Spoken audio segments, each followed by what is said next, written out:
On the day you were born, you were the most useless animal on this planet. You couldn't walk, you couldn't crawl, you couldn't even hold up your own head. And yet, that helplessness is the strangest and most powerful thing about being human. This is why. Look at almost any other animal. A baby horse stands within an hour of being born. A baby wildebeest runs from lions just 6 minutes after entering the world.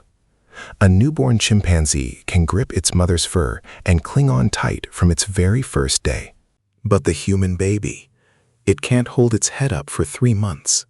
It can't sit alone for 6, and it cannot walk for a full year. By every measure, we are born hopelessly, dangerously early. In fact, scientists calculate that to be born as developed as a baby chimp, your pregnancy would have to last not 9 months, but 18 to 21, almost 2 years inside. Instead, you were pushed out into the world barely half finished. Some scientists even call that first year outside the body a 4th trimester, a pregnancy that finishes in the open air. So here is the real question. Why? Why would evolution build a creature that is born so weak it could die without constant care? The classic answer begins millions of years ago with a single, world-changing decision. We stood up. Around 4 million years ago, our ancestors began walking on 2 legs across the African savanna. Walking upright freed our hands, but it came with a hidden cost, buried deep in the hips. To walk efficiently on 2 legs, the pelvis had to become narrow, and a narrow pelvis means a narrow birth canal. For most of our history, that was fine. Our ancestors had small heads and small brains. Lucy, one of our most famous ancestors, walked upright over 3 million years ago with a brain the size of a chimp's. But then, something extraordinary happened. The brain began to grow. Over 2 million years, the human brain ballooned to 3 times the size of a chimpanzee's. And that created a terrible collision. A bigger and bigger head trying to pass through a narrow and narrow gap. This is the puzzle scientists call the obstetrical dilemma. Big brains versus narrow hips. Something had to give.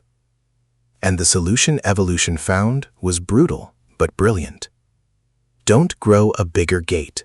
Send the baby out earlier. Push the baby out while its head and brain are still small enough to fit. Born unfinished, on purpose. But that early escape created a new danger. Human birth became one of the most painful and deadly events in nature. For almost every other mammal, birth is quick and quiet. They slip away and deliver alone. But for the human mother, the baby's huge head barely fits. It has to twist and rotate to squeeze through, and it emerges facing backwards, away from the mother. So she cannot easily reach down and guide it out herself. And that changed everything. Humans became almost the only species that needs help to give birth. The very first midwives. Birth became a team event, a moment that demanded trust and other hands. Even so, it was deadly. In societies before modern medicine, around 1 in 100 births killed the mother. Across a lifetime of many pregnancies, the risk stacked up. Giving birth was the most dangerous thing a woman did. So how does a baby's head fit through at all? Here is one of nature's quiet miracles. A newborn skull is not one solid piece. It is separate plates, not yet fused, with soft gaps between them.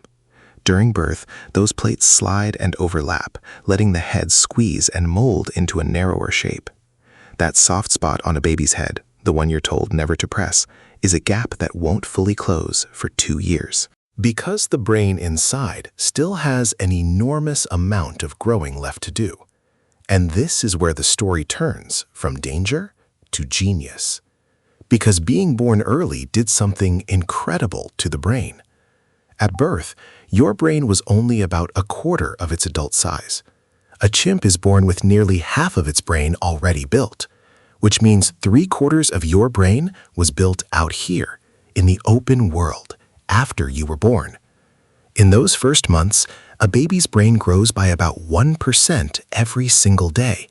It more than doubles in size in the first year alone, wiring itself at a furious pace. But here is the crucial part. A chimp's brain finishes mostly inside the safe, dark, unchanging womb. Your brain finished outside, bathed in light, sound, faces, voices, and touch, shaped by the real world. Every word it hears, every face it sees, every touch it feels physically wires the growing brain. A chimp is born with its software mostly installed. You were born as an open, unfinished machine ready to be programmed by your world. And that is the secret superpower. Your weakness, your unfinished brain, is exactly what makes you so adaptable. A chimp is born to be a chimp, but a human baby can be shaped into almost anything. Born by a frozen river or in a glass city, the same unfinished brain absorbs whatever world it lands in. It learns the language, the tools, the stories, the rules. It downloads an entire culture. This is why humans took over the planet, not with claws or fangs, but with a brain built to be reshaped every single generation. There's another strange clue hidden in our bodies. In many ways, adult humans look like baby apes. A baby chimp has a big, round head and a small, flat face. As it grows, its jaw juts out and its skull shrinks back. But the human face barely changes. As adults, we keep the round skull and flat face of an infant ape. Scientists call it neoteny, staying young.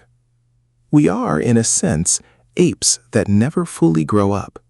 And we keep more than the face. We keep the curiosity, the playfulness, the endless need to learn. Most animals stop playing when they grow up. Humans never do. We stay curious until the day we die. But a brain that builds itself slowly, over many years, creates one giant problem. A human child stays helpless and dependent for years, far too long for one exhausted mother to manage alone. A mother chimp raises her baby almost entirely by herself and won't let anyone else even touch it. But human mothers could never do it alone. So we became something almost no other ape is. We raise our young together. Fathers, aunts, older siblings, and friends all help carry, feed, and protect the children. And one helper mattered more than almost any other: the grandmother. Here is something strange. In almost every animal, females stay fertile until they die. Humans are a rare exception. Human women can live for decades after they can no longer have children. Why would evolution allow that? One powerful idea is called the grandmother hypothesis. Grandmothers earn their keep by helping raise the grandchildren. A grandmother who gathers food and watches the little ones frees the mother to have her next child sooner. And among groups still living this way today, children with active grandmothers grow stronger and survive more often. So our long lives, our deep family bonds, even our grandparents, may all trace back to one thing: a baby too helpless to raise alone. That helplessness didn't just build big brains. It built the family. It built the tribe. It forced us to cooperate, to share, to care for each other across whole lifetimes. A weak, slow, fragile baby pulled an entire species together into something stronger than any single one of us. Now, scientists still argue about exactly why we're born so early. Maybe it really is the narrow hips. Or maybe, as some argue, birth begins when the mother simply can't feed a growing baby any longer. The debate is still open, but the outcome is not. However it happened, we are born unfinished. And that single fact may be the most important thing about us. Every other animal arrives finished, sealed, ready. A horse is born to be a horse and nothing else. But you arrived as a blank page, unwritten, unfinished, open. And that is why you could learn any language, master any skill, and dream up worlds that never existed. You were not born strong. You were not born ready. You were born free to become almost anything. That helpless little baby flailing on its back was not a flaw in the design. It was the whole point. If this changed how you see yourself, subscribe and stay curious. Next, discover how this same fragile ape almost went extinct and survived. I'll see you there.